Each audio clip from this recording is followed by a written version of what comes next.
Traité sur le commerce des armes, des milliers de vies concernées.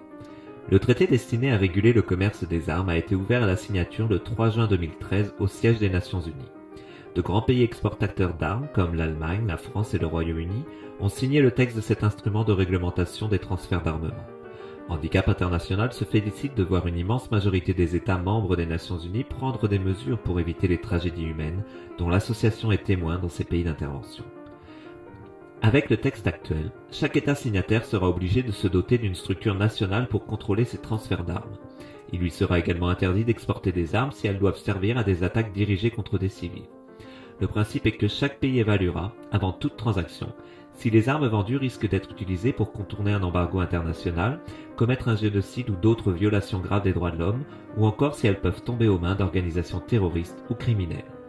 Même si le texte du traité comprend certaines faiblesses, par exemple sur la liste des armes contrôlées, il s'agit d'une très bonne base de travail pour réglementer le commerce des armes et ainsi éviter les drames humanitaires dont Handicap International est chaque jour témoin sur le terrain.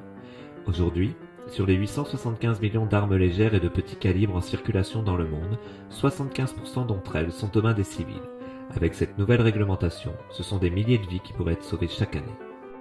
Pour plus d'informations, visitez notre site internet www.handicap-international.ca.